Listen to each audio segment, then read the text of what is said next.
Canada کے دی مونٹیبلی daily اخبار میں 26 نومبر 1930 کو ایک ایسی خبر شائع ہوئی جس نے پورے ملک میں سنسنی پھیلا دی۔ یہ خبر شمالی کینیڈا کے ایک دورفتاد علاقے سے منسلک تھی جہاں ایک پورا قبیلہ راتوں رات پراسرار طور پر غائب ہو گیا تھا۔ یہ واقعہ انجیک نیلے کے کنارے پیش آیا جہاں اس قومی قبیلہ آباد تھا۔ اس قبیلے میں تقریباً 100 سے 150 لوگ رہتے تھے جو شکار اور مچھلی پکڑنے میں مصروف رہتے تھے۔ یہ علاقہ بے حد ویران تھا اور سخت موسم کی وجہ سے یہاں کم لوگ رہتے تھے، لیکن شکار کے لیے کچھ شکاری اکثر یہاں آتے تھے۔ 1930 کی ایک سرد شام، ایک تجربہ کار شکاری جوئی لیبل شکار کی تلاش میں تھا۔ وہ دیر تک شکار میں مصروف رہا اور جب رات ہونے لگی تو اس نے فیصلہ کیا کہ وہ انجیک نیلے کے کنارے موجود اس قومی قبیلے کے پاس رات گزارے گا۔ یہ قبیلہ مہمان نوازی کے لیے مشہور تھا، اس لیے وہ مطمئن تھا کہ اسے یہاں آرام کرنے کی جگہ مل جائے گی۔ لیکن جیسے ہی وہ بستی کے قریب پہنچا، ایک عجیب خاموشی نے اسے گھیر لیا۔ عام دنوں میں جہاں قبیلے کے بچوں کی ہنسی، کتے بھونکنے کی آوازیں اور لوگوں کی باتیں سنائی دیتی تھی، وہاں اب مکمل سناٹا تھا۔ جب وہ اندر داخل ہوا تو وہ حیران رہ گیا۔ پوری بستی خالی تھی۔ کچھ گھروں کے اندر چولہے ابھی تک جل رہے تھے، لیکن کھانا جلا ہوا تھا جسے کسی نے پکاتے پکاتے چھوڑ دیا ہو۔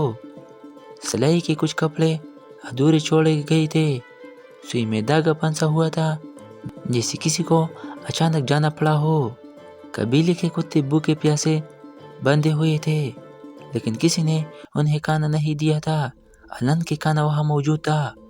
ایک قبر بھی کھدی ہوئی ملی جو شاید کسی نے تازہ بنائی تھی، لیکن کوئی لاش موجود نہیں تھا۔ چاروں طرف برف جمی ہوئی تھی، لیکن کہیں بھی انسان کے قدموں کے نشان نہیں تھے۔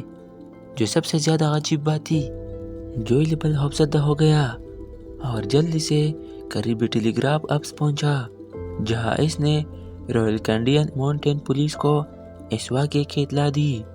جب پولیس موقع پر پہنچی تو جوئی لیبل کی بتائی گئی تمام باتیں درست ثابت ہوئی، لیکن ایک اور حیران کن حقیقت سامنے آئی۔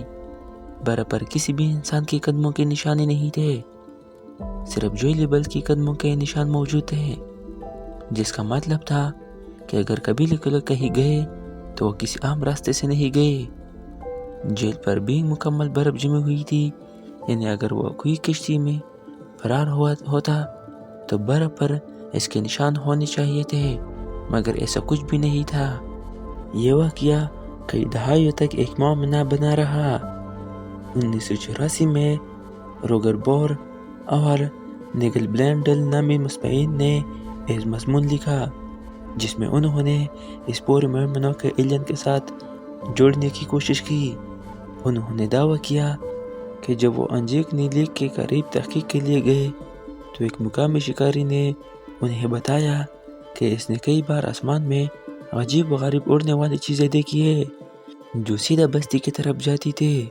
یہاں تک کہ کچھ لوگوں کا ماننا تھا کہ قبیلے کے افراد کو ایکسٹریکشن بینک نے اغوا کر لیا تھا، لیکن اس نظریے کو ہمیشہ شک کی نگاہ سے دیکھا گیا۔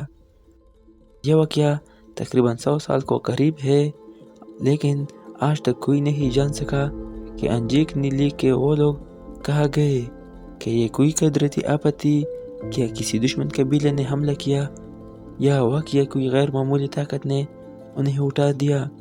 یہ سب سوالات آج بھی ایک راز ہے۔